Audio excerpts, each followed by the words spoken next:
হুজুর বইয়ের পেটে সন্তান 6 মাস, বললাম যাও বাবার বাড়ি থেকে আসো, সন্তান ডেলিভারি হয়ে যাবে ওই বাড়িতেই, ছেলে হলে নিয়ে আসবে, মেয়ে হলে জীবন্ত পুঁতে হত্যা করবে, আমাকে বলার দরকারই নেই।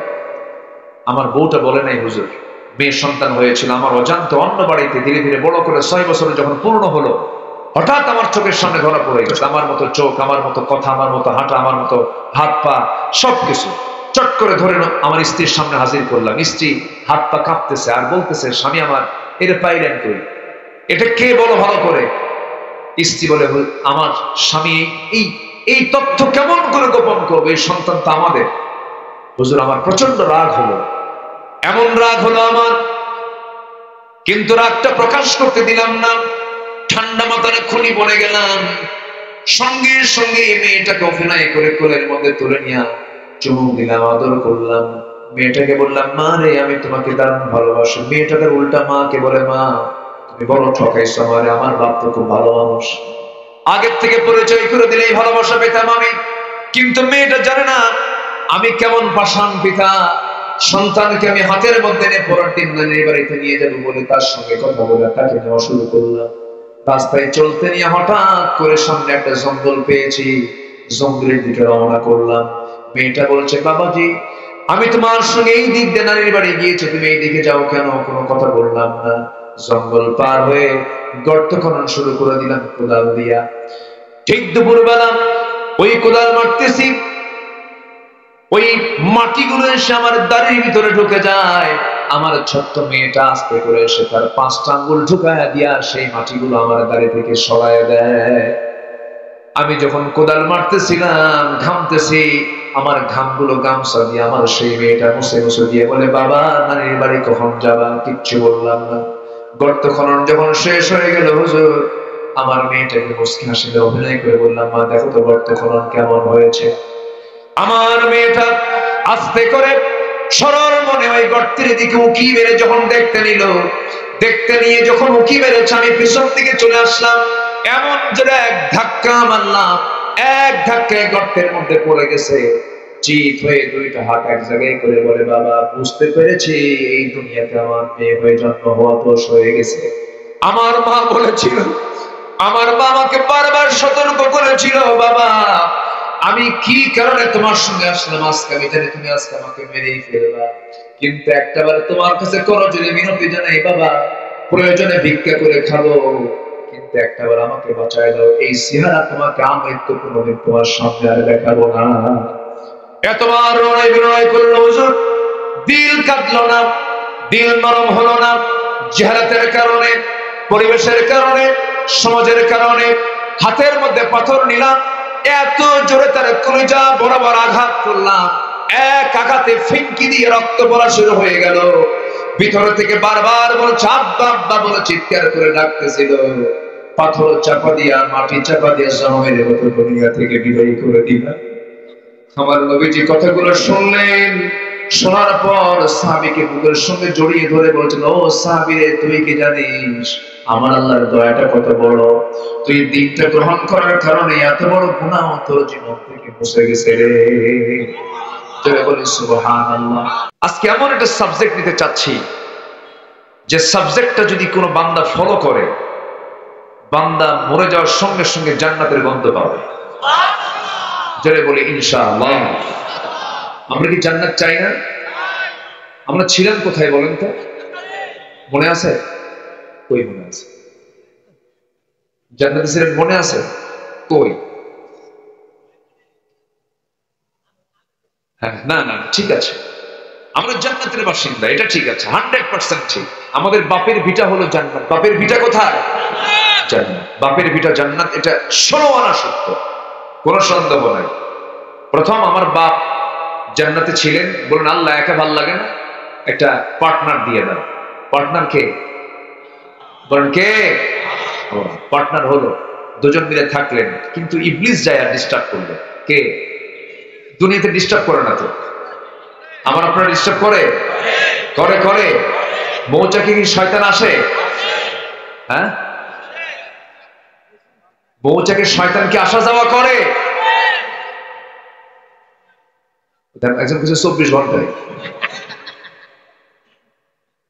ইবলিস ভয়ঙ্কর, শুধু মৌচাক চেনে না, সে জান্নাতও চেনে।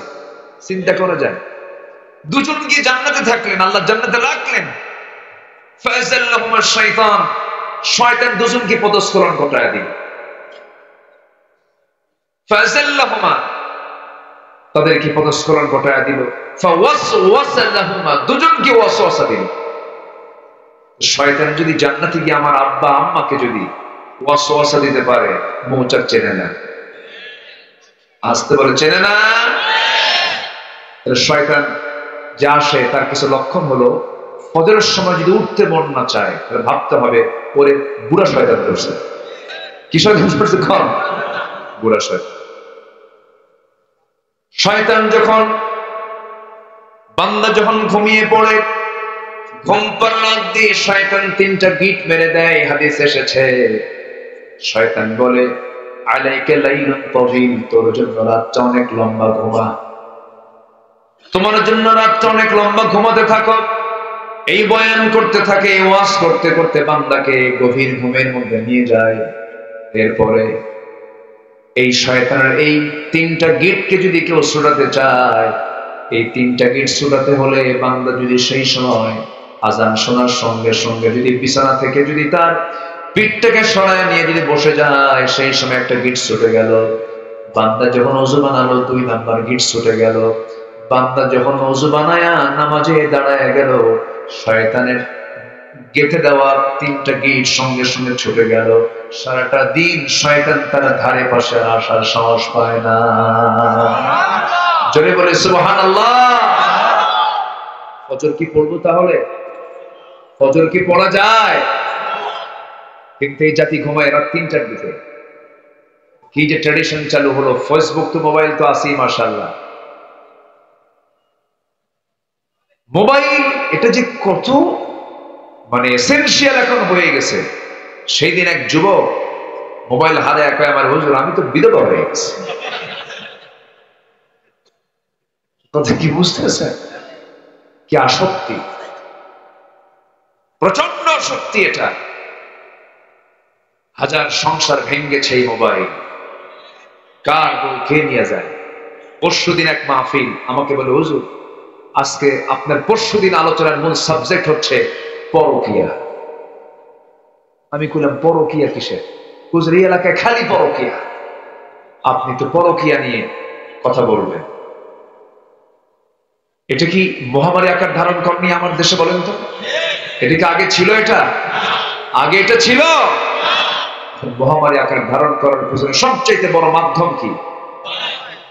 দূরত্ব যতই হোক কাছে থাকুন। ঠিক আছে না? দূরত্ব যতই হোক কাছে থাকুন। যুবকরা, তোমরা একটা নতুন পরিবর্তন এনেছ। এই পরিবর্তন যদি অব্যাহত রাখতে চাও, তোমার থাকতে হবে উন্নত চরিত্র। ওই গার্লস স্কুলের সামনে যে ইতিমের মতো বসে দেখা যাবে, আকাম কুকাম করার সময় না, এগুলো সময় লস প্রজেক্ট, এগুলো পড়াশোনা হবে না। তো সময় নষ্ট করো না, চরিত্রকে সুন্দর করো, নোংরামি করো না, অসৎ নেতৃত্বের পিছনে দৌড়ায় না। যে নেতা তোমার হাতে মদের বোতল তুলে দেবে, যে নেতা তোমার হাতে অস্ত্র তুলে দেবে, যে নেতা তোমাকে নামাজের কথা বলবে না, যে নেতা তোমাকে আখিরাতের কথা স্মরণ করে দেবে না, ওই সমস্ত নেতৃত্বের মুখে আমরা জুতা মারি, থুতু মারি।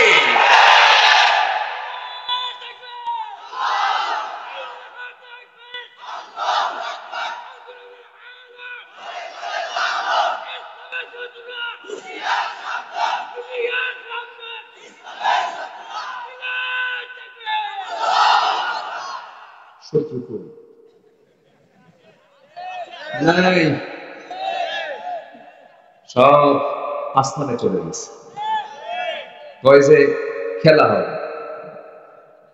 এত বেফাস কথা বলেছেন, এই কথা কি কোনো বিজ্ঞজন, বিচক্ষণ, দায়িত্বশীলের মুখ থেকে এই জাতীয় কথা বের হতে পারে?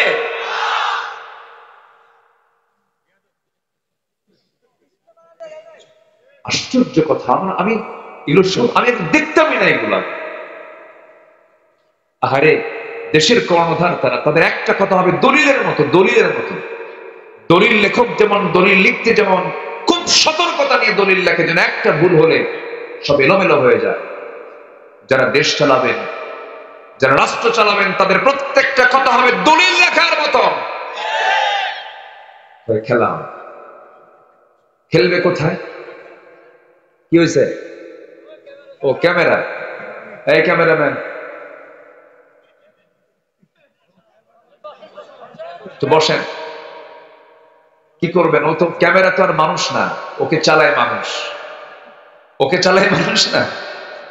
এর মধ্যে আবার পড়ে গেছিল মনে হয়, তাই না? পড়ে গেছিল না? এক বুড়ো চাচা যেতে নিয়ে দেখে নাই, নারী ভুলির সাথে প্যাঁচ লেগে পড়ে গেছে। 100 বছর, হ্যাঁ, পড়ে গেছে। ক্যামেরা তো দরকার আমাদের, ইসলামের জন্য তো ক্যামেরা নাই। আমার দেশের হুজুররা ফতুয়া দিয়ে আমাদেরকে পিছাই দিছে বহুদিন। ছবি তোলা জায়েজ নাই, ক্যামেরা জায়েজ নাই, এটা হারাম, ওটা হারাম। ওদের কিতাবের নামই কিতাবুল হারাম।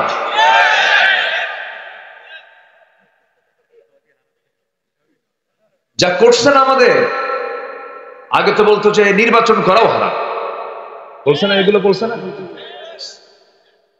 হারামই খুঁজে পাইছে ওরা সারা জীবন। কষ্ট পাচ্ছেন নাকি আপনারা? তো ক্যামেরার তো দরকার আছে, তো ধমক দেন কেন? একটু উঠবে, উঠবো, বসবে, ওরা দেখবে না? দেখার সুযোগ দেন। আপনি শুনতেছেন হাজার হাজার, ওরা শোনায় দেবে কোটি কোটি মানুষকে। তো সবই তো ঠিক, ঠিক তো কিছুই না। তাহলে ইমানদারের জবান হবে কি? 2 রকম না 1 রকম? দলিল লেখার মতো না, কোনো ভুল হওয়া যাবে না।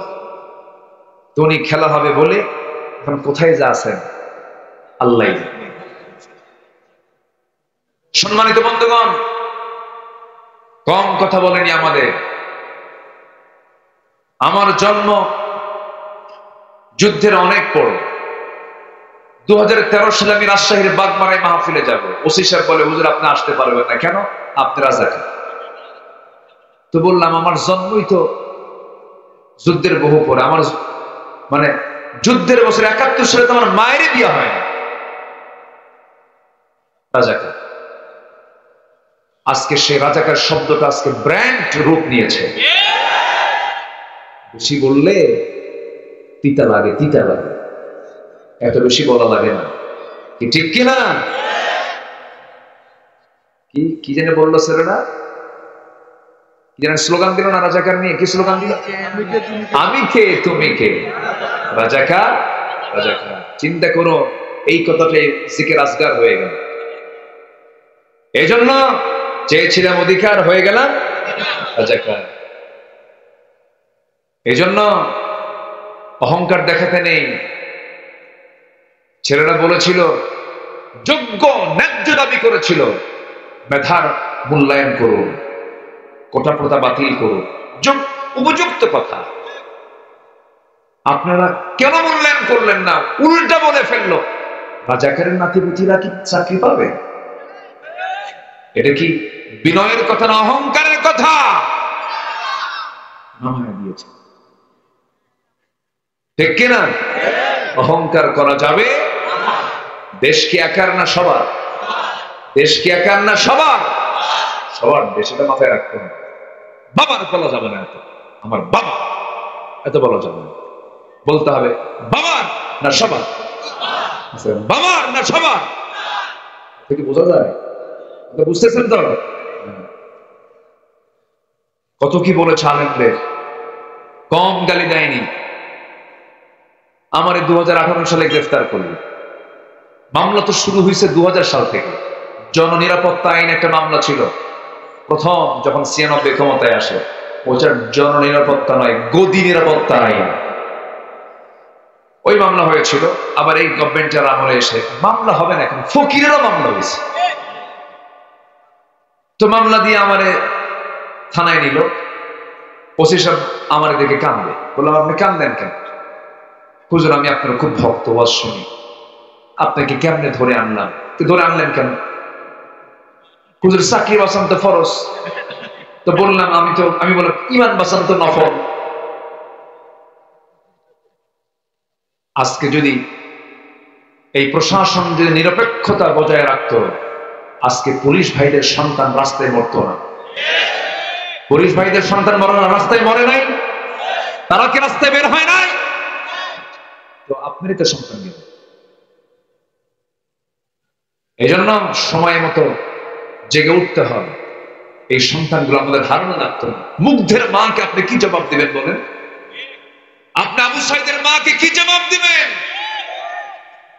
আবু সাইদের মার সঙ্গে আমি দেখা করেছি, চোখের পানি কান্দে, বলে আমাকে সবাই দেখতে আসে, কিন্তু আমার আবু সাইদ তো দেখতে আসে না। কি জবাব দিবেন?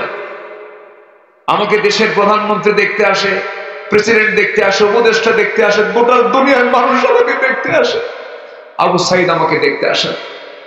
কি জবাব দিবেন আপনি? এই পরিবর্তন এমনি এমনি আসে নাই, অনেক ত্যাগ কোরবানির মধ্য দিয়েই পরিবর্তন এসেছে।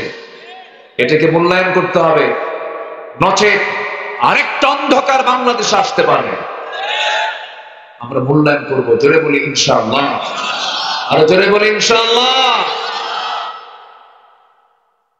তো 18 সালে আমাকে ধরে নিয়ে মামলা দিয়ে বলল, হুজুর আপনি জেলখানায় থাকেন নির্বাচন পর্যন্ত, জেলখানায় থাকেন। কেন? ভোটটা হয়ে যাক, এরপরে আপনি বের হন। বড় মানুষ এসে ভোট দেবে তো? বড় মানুষ ভোট দেয়নি। ঢুকলাম ভিতরে, কি করবেন এখন, উপায় তো নাই। ভিতরে ঢুকতেই এক বুড়া চাচা আমাকে দেখে লম্বা সালাম দিয়ে বলে, হুজুর আপনি জেলখানায় ঢুকছেন? খুব খুশি হইলাম। তো বললাম, ঢুকলাম জেলখানায়, খুশি হলেন আপনি? বলে যে হুজুর মাহফিলে যাই, ওয়াজ শুনি, অনেক দূর থেকে ওয়াজ শুনি, কিন্তু মুসাফা করার সুযোগ হয় না, কথা বলার সুযোগ হয় না। এত কাছে আসছে, থাকেন, ভালো করে থাকেন।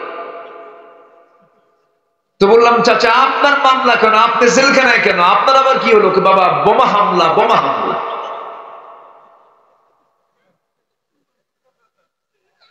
কথা কি ক্লিয়ার? কথা কি বোঝা যায়?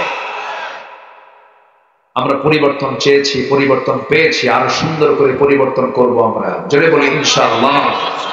এর জন্য দরকার কি? অসৎ চরিত্র না উন্নত চরিত্র? উন্নত চরিত্র হতে পারে কি দিয়া? বলেন কি দিয়া? আমার নবীর ইন্তেকাল হয়ে গেল, একজন এসে প্রশ্ন করছেন, কাইফা কানা খুলুক রাসূলিল্লাহ, আমার নবীর চরিত্র কেমন ছিল? সঙ্গে সঙ্গে আম্মা জান আয়েশা বললেন, কানা খুলুকুল কুরআন, তার চরিত্র ছিল হলো এই কোরআনে কারীম। নবীর চরিত্র কি ছিল? সেই চরিত্রের কিতাব এখনো আছে না? নাই। এটাকে মানলি আমাদের নবীর চরিত্র আমাদের মধ্যে চলে আসবে। আলহামদুলিল্লাহ।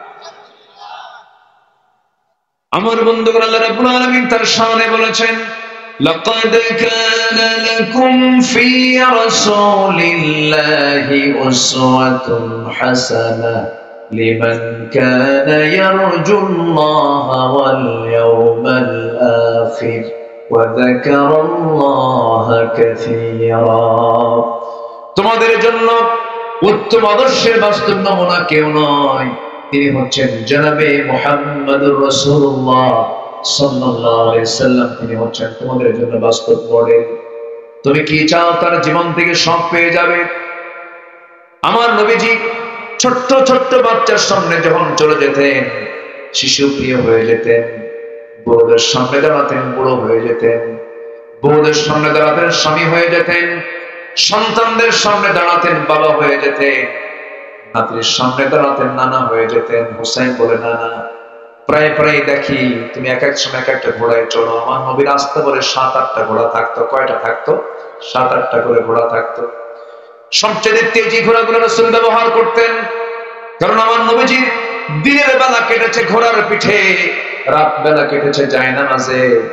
আমার নবীজির গোটা জিন্দেগি 23 বছরের 13 বছর মার খেতে চলে গেছে মক্কায়, আর মদিনার 10 বছরে 86টা যুদ্ধ পরিচালনা করেছেন। 27টা যুদ্ধের সম্মুখ নেতৃত্ব দিয়েছেন মুহাম্মদ সাল্লাল্লাহু আলাইহি ওয়াসাল্লাম। এমনি বিজয় হয় নাই। আমার নবীজি হোসেন বলছেন, নানা জান প্রায় প্রায় ঘোড়ায় চড়েন, আমার তো মন চাই আমি ঘোড়ার পিঠে চড়বো। রাসূল বলেন, তোমার তো পা বড় হয় না, তুমি ঘোড়ার পিঠে চড়বা কেন? তোমার পাটা বড় হোক। এবার হোসেন বলছে, না না, তোমার পিঠে আমি চড়বো, তোমার পিঠ আমার ঘোড়া। আমার নবীজি সামনে হাতটা আগায় দিলেন, ঘোড়ার মতো করে থাকলেন, লাফ মেরে হোসেন নবীর পিঠে বসে বলছে, থাপ্পড় মেরে বলে, ঘোড়া যা ঘোড়া যা। আমার নবীজি গোটা ঘর ঘুরে বেড়ায় নাতিকে খুশি করে দিতে। বিশ্বনবী বিশ্বমানের চরিত্র। স্ত্রী হক আদায় করেছেন। উহুদ যুদ্ধের দিন কণ্টকীর্ণ যুদ্ধ, দামামা চলছে চতুর্দিকে। আমার নবীজি রাত্রেবেলা তাবুতে এসে বলছে, আয়েশা চলো, তোমাকে টাইমে দিতে পারছি না, যুদ্ধের এই প্রচন্ড ব্যস্ততা, চলো না আমরা একটু দৌড়ের পাল্লা দিই। সুবহানাল্লাহ বলবেন না? ইসলামে প্রেম আছে না নাই? দেখি বিয়ের আগে না বিয়ের পর? আর এখন প্রেম হয় কখন? বিয়ের আগে প্রেম হয় শেষ, বিয়ের পরে আর প্রেম হয় না, খালি কিলে কিলে। খালি কি হয়? অনেকে বলে, হুজুর আমাদের না লাভ ম্যারেজ, আমি কি লুচ্চা ম্যারেজ। বিয়ের আগে কোন সম্পর্ক বৈধ হতে পারে? এই সমস্ত সংস্কৃতিকে আমরা উল্টাতে চাই। যে নাটক সিনেমা তৈরি হয় আমার দেশে, সবগুলো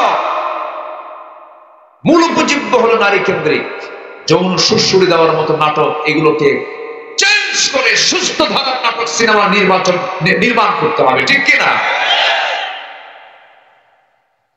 যুবকরা তোমরাই পারবে, তোমরা পারবে। কেন পারবে না? শুধু সাথে নিতে হবে কি নিতে হবে? আমার নবীজি যে যুগে জন্ম নিয়েছিলেন, সেই যুগের মানুষ নিজের মাকে বিয়ে করত। কি বলেন? কাকে? নিজের মাকে বিয়ে করত। মানে বাপ বিয়ে করছে এক মহিলাকে, সত্য তালাক দিছে, ছেলে যায় ওই মা নিয়ে চলে আসছে বিয়ে।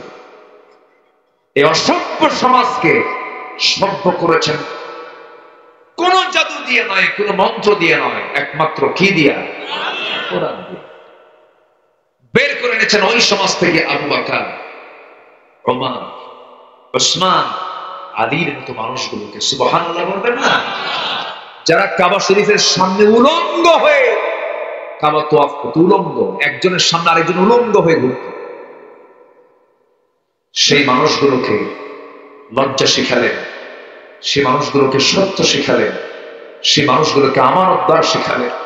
আল্লাহু আকবার, আল্লাহু আকবার। একটা আবু বকর পৃথিবীতে আর আসবে? একটা ওমর কি পৃথিবীতে আসবে আর? কোন যুগের মানুষ তারা ছিলেন? পানির চাইতে মদ বেশি খেত, বিয়ের চাইতে জেনা বেশি হতো, মদের বোতল দিয়া তারা গোসল করতে, এমন একটা অবস্থা। সেই মানুষগুলোকে 100 কাঠিতে আবদ্ধ করেছেন কোন জাদু দিয়ে নয়, কোরআন দিয়ে। যেরকম সুবহানাল্লাহ। সেই কোরআন আজও আছে না নাই? অসম্ভব না সম্ভব? সিরিয়া মুক্ত হয়েছে জুলুম, বলি আলহামদুলিল্লাহ। এই সিরিয়া বাশার এবং হাফিজ আল আসাদ, ওর বাপ এবং ওর ছেলে বাশার যা করেছে, ওরা আয়না ঘর বানিয়েছিল। আজকে রাশিয়ার মস্কোতে গিয়ে পড়ে আছে বাশার আল আসাদ, কেউ নাই তার পাশে। জুলুম টিকে না। এরকম করে যারাই জুলুম করছে তারা কেউ টিকবে না। আগামীর দিন আসতেছে, ইসলামের দিন, কোরআনের দিন। জোরে বলি ইনশাআল্লাহ। পরিবর্তন লক্ষ্য করছি গোটা পৃথিবী জুড়ে। এখন দরকার হচ্ছে আমাদের উন্নত চরিত্র। কি চরিত্র বলেন তো? উন্নত চরিত্রের জন্য 15টা চারিত্রিক গুণ আজকে আমি বর্ণনা করতে চাচ্ছি। কয়টা বলেন তো? 15টা। শুনতে রাজি আছেন? কতক্ষণ শুনবেন?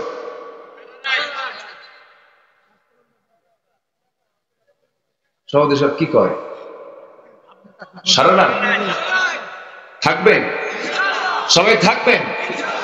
আচ্ছা থাকবেন, আমি চলে যাব। কারণ আপনার তো এক রাত, আমার তো সব রাত। আমার কালকেও প্রোগ্রাম, পরশুদিনের প্রোগ্রাম আছে। একটু একটু করে সব জায়গায় বলতে হবে তো। আমি খুবই আনন্দিত, আমি এর আগে আরো 2 বার এসেছি এখানে। খুব বরকতি এলাকা। আমার ভাইজান তার জীবনটাকে উৎসর্গ করেছেন মাদ্রাসার জন্য, আলহামদুলিল্লাহ। আসতে নিয়ে শুনলাম বেতন কত দেয়, যে যা দেয় তাই নেয়। এত নরম মানুষ, যে যা দেয় তাই নেয়। ইংলিশ মিডিয়ামে পড়ে, যা চায় প্রতিষ্ঠান তাই দেয়, কোন আপত্তি করবে না। মাদ্রাসায় আসলেই সব ফকির হয়। কি যে একটা নেগেটিভ চিন্তা, বুঝলেন? ইংলিশ মিডিয়ামে পড়ে, উত্তরায় পড়ে, মাসিক বেতন হলো 40,000 টাকা, 30,000 টাকা, কোন নো প্রবলেম, ইংলিশ কোনো সমস্যা নেই। কিন্তু ব্রিটিশ কারিকুলামে পড়ছে, ব্রিটিশ, আমরা গালি দিলে কি করি? ব্রিটিশ করি না? ওই ব্রিটিশ শেখে মাসে 40,000 50,000 টাকা দিয়ে, আর মাদ্রাসায় আসলে বল এত বেতন আছে না নাই? এই কৃপণতা থেকে বের হয়ে আসতে হবে। সন্তানকে আলেম বানাবেন, টাকা খরচ করবেন সন্তানের পেছনে, সম্পদ খরচ করবেন সম্পদের শিক্ষার জন্য, সন্তানের শিক্ষার জন্য সম্পদ যা লাগবে ব্যয় করবেন। সন্তানকে সম্পদ বানাইছেন। আসতে কম কেন? আমার বুঝে আসে না, জানেন? ইংলিশ পড়ায় প্রাইভেট, বেতন পায় 8,000 10,000, তাও মাসিক মানে সপ্তাহে 2 দিন যায়। আবার শুধু চা দিলে হবে না, কফি দিতে হবে, আবার কিছু কি বলে ফলমূল দিতে হবে। আর হুজুর যাবেন কোরআন পড়াতে সপ্তাহে 3 দিন আর 7 দিন, মাসে 30 দিন, 3 মাসে কোরআন হাতে নিল। এখন ছাত্রের বাপ বলে, হুজুর কোরআন হাতে নিচ্ছে আমার সন্তান, কত বরকত আমার। হুজুর দোয়ার অনুষ্ঠান হবে, 3 মাস একটা না করেছে, 1 পয়সা বেতন দেয় না। অনুষ্ঠানের দিন অনুষ্ঠান সম্পন্ন শেষে মিষ্টি 1 প্যাকেট হাতের মধ্যে দিয়ে বলে, হুজুরকে, হুজুর কোরআন শিখায় তো, কোরআন টাকা নেওয়া জায়েজ না, হুজুর দোয়া করবেন। দেখছেন কি ফতোয়া দিল বদমাইশ। এই আছে না নাই? আছে না নাই? এগুলো প্রতারণা, এগুলো করা যাবে না। কোরআনের মূল্য কেউ দিতে পারবে না, কিন্তু অবশ্যই সম্মান করার দরকার আছে না নাই? সব শিক্ষার মধ্যে বেশি সম্মান করা উচিত কিসের শিক্ষায়? যা খরচ করবেন তাও সওয়াব। রাগ করলেন নাকি আপনারা? কথা কি রাগ করলেন? আমি এই দিক দিয়ে আসতে নিয়ে শুনছি সব। শোনার পরে আমি একটু চিন্তা করছি যে আমি মাহফিল এটা একটু অ্যাপ্লাই করব। কেন খরচ করবেন না আপনি? সন্তানের জন্যই তো আপনি খরচ করবেন। দিনের জন্য যা খরচ করবেন তাই আপনার কাজে আসবে। বলি আলহামদুলিল্লাহ। আমার দিকে তাকান, চরিত্র আমরা গঠন করব কোরআন দিয়ে। জোরে বলি ইনশাআল্লাহ। আমার নবীর সামনে এক সাহাবী কান্দে বলে, হুজুর আমার তো কাম সারা, কেন? ইসলাম কবুল করছে কিন্তু আমার ঘুম নাই কয়েক রাত হলে। তো তুমি ইসলাম কবুল করে কি ঠকছো নাকি? কেন ঠকি নাই, কিন্তু একটা চিন্তা বারবার মনে হচ্ছে, কি হুজুর আমার মনে হচ্ছে আমার সব গুনাহ মাফ হলো, একটা গুনাহ মনে হয় মাফ হবে না। তুমি কি করছো বলো তো? হুজুর ইসলাম গ্রহণ করার পরে কিছু করি নাই, ইসলাম গ্রহণের আগে একটা চরম শক্ত গুনাহ করেছি, মনে ছিল না, কিন্তু ইসলাম গ্রহণের পর বারবার মনে হচ্ছে, রাতে আমার ঘুম হয় না। আমার নবীজি বললেন, তুমি বসো। বসায় হাঁটুর গেড়ে সামনে বসলেন। রাসূল বললেন, তুমি সুন্দর করে আমাকে বলো, তুমি কোন দোষটা তুমি করেছো? আমার নবীজির একটা স্বভাব ছিল কি জানেন? রাসূল মানুষের কথাগুলো খুব গভীর মনোযোগ দিয়ে শুনতেন, শুধু বলতেন না। কিছু কিছু লোক আছে খালি কয় কিন্তু বলার চান্স নাই, এরকম আছে না? বলেন তো, কাউকে বলতে সুযোগ দেয় না। আমার রাসূল সুযোগ দিত।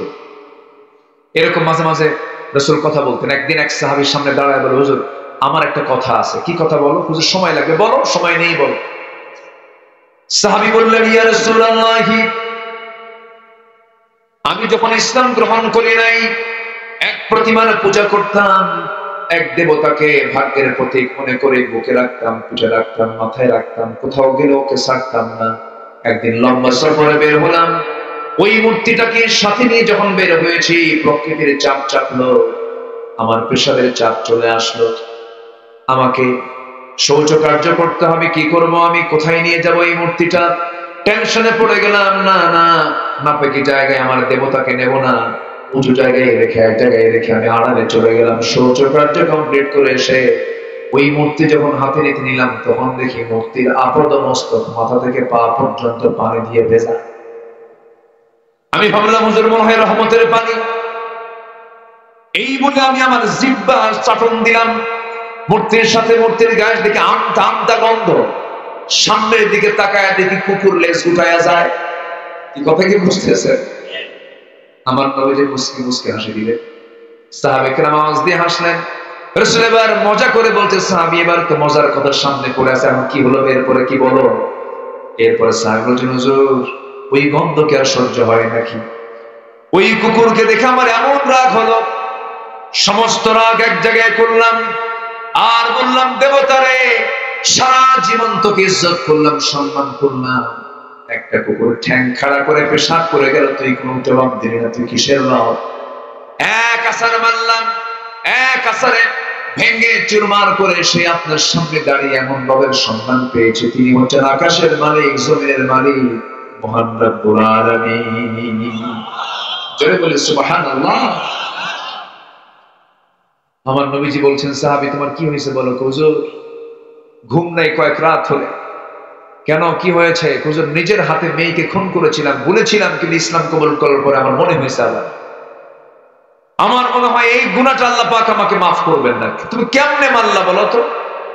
হুজুর বউয়ের পেটে সন্তান 6 মাস, বললাম যাও বাবার বাড়ি থেকে আসো, সন্তান ডেলিভারি হয়ে যাবে ওই বাড়িতেই, ছেলে হলে নিয়ে আসবে, মেয়ে হলে জীবন্ত পুঁতে হত্যা করবে, আমাকে বলার দরকারই নেই। আমার বউটা বলে নাই হুজুর, মেয়ে সন্তান হয়েছিল আমার অজান্তে অন্য বাড়িতে, ধীরে ধীরে বড় করে 6 বছরে যখন পূর্ণ হলো, হঠাৎ আমার চোখের সামনে ধরা পড়ে গেছে, আমার মতো চোখ, আমার মতো কথা, আমার মতো হাঁটা, আমার মতো হাত পা, সবকিছু চট করে ধরে আমার স্ত্রীর সামনে হাজির করলাম। স্ত্রী হাত পা কাঁপতেছে আর বলতেছে, স্বামী আমার এটা পাইলেন কই, এটা কে বলো ভালো করে? স্ত্রী বলে, আমার স্বামী এই তথ্য কেমন করে গোপন করবে, এই সন্তান তো আমাদের। হুজুর আমার প্রচন্ড রাগ হলো, এমন রাগ হলো আমার, কিন্তু রাগটা প্রকাশ করতে দিলাম না, ঠান্ডা মাথায় খুনি বলে গেলাম। সঙ্গে সঙ্গে মেয়েটাকে অভিনয় করে কোলের মধ্যে তুলে নিয়ে চুমুক দিলাম, আদর করলাম। মেয়েটাকে বললাম, মা রে আমি তোমাকে দারুণ ভালোবাসি। মেয়েটাকে উল্টা মাকে বলে, মা তুমি বড় ঠকাইছো আমারে, আমার বাপ তো খুব ভালো মানুষ, আগের থেকে পরিচয় করে দিলে এই ভালোবাসা পেতাম আমি। কিন্তু মেয়েটা জানে না আমি কেমন পাষাণ পিতা, সন্তানকে আমি হাতের মধ্যে নিয়ে পরের দিন নানির বাড়িতে নিয়ে যাবো বলে তার সঙ্গে কথা বলে তাকে নেওয়া শুরু করলাম। রাস্তায় চলতে নিয়ে হঠাৎ করে সামনে একটা জঙ্গল পেয়েছি, জঙ্গলের দিকে রওনা করলাম। মেয়েটা বলছে, বাবাজি আমি তোমার সঙ্গে এই দিক দিয়ে নানির বাড়ি গিয়েছি, তুমি এই দিকে যাও কেন? কোনো কথা বললাম না। জঙ্গল পার হয়ে গর্ত খনন শুরু করে দিলাম কোদাল দিয়া। ঠিক দুপুরবেলা ওই কোদাল মারতেছি, ওই মাটিগুলো এসে আমার দাড়ির ভিতরে ঢুকে যায়। আমার ছোট্ট মেয়েটা আস্তে করে এসে তার 5টা আঙ্গুল ঢুকায়া দিয়া সেই মাটিগুলো আমার দাড়ি থেকে সরায় দেয়। আমি যখন কোদাল মারতেছিলাম, ঘামতেছি, আমার ঘামগুলো গামছা দিয়ে আমার সেই মেয়েটা মুছে মুছে দিয়ে বলে, বাবা নানির বাড়ি কখন যাবা? কিচ্ছু বললাম না। গর্ত খনন যখন শেষ হয়ে গেল হুজুর, আমার মেয়েটাকে মুচকি হাসিতে অভিনয় করে বললাম, মা দেখো তো গর্ত খনন কেমন হয়েছে। আমার মেয়েটা আস্তে করে সরল মনে ওই গর্তের দিকে উকি মেরে যখন দেখতে নিল, দেখতে নিয়ে যখন উকি মেরেছে, আমি পিছন দিকে চলে আসলাম। এমন জোরে এক ধাক্কা মারলাম, এক ধাক্কায় গর্তের মধ্যে পড়ে গেছে। চিত হয়ে 2টা হাত এক জায়গায় করে বলে, বাবা বুঝতে পেরেছি এই দুনিয়াতে আমার মেয়ে হয়ে জন্ম হওয়া দোষ হয়ে গেছে। আমার মা বলেছিল, আমার মা আমাকে বারবার সতর্ক করেছিল, বাবা আমি কি কারণে তোমার সঙ্গে আসলাম, আজকে আমি জানি তুমি আজকে আমাকে মেরেই ফেলবা, কিন্তু একটাবার তোমার কাছে করজোড়ে মিনতি জানাই, বাবা প্রয়োজনে ভিক্ষা করে খাবো, কিন্তু একটাবার আমাকে বাঁচায় দাও, এই চেহারা তোমাকে আমৃত্যু কোনোদিন তোমার সামনে আর দেখাবো না। এতবার রড়াই বিড়াই করলো হুজুর, দিল কাটলো না, দিল নরম হলো না।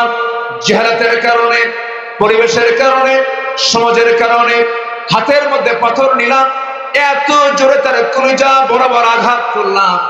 এক আঘাতে ফিনকি দিয়ে রক্ত পড়া শুরু হয়ে গেল। ভিতর থেকে বারবার বলছে আব্বা আব্বা বলে চিৎকার করে ডাকতেছিল।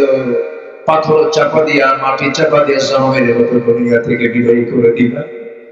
আমার নবীজি কথাগুলো শুনলেন, শোনার পর সাহাবীকে বুকের সঙ্গে জড়িয়ে ধরে বলছেন, ও সাহাবী রে, তুই কি জানিস আমার আল্লাহর দয়াটা কত বড়?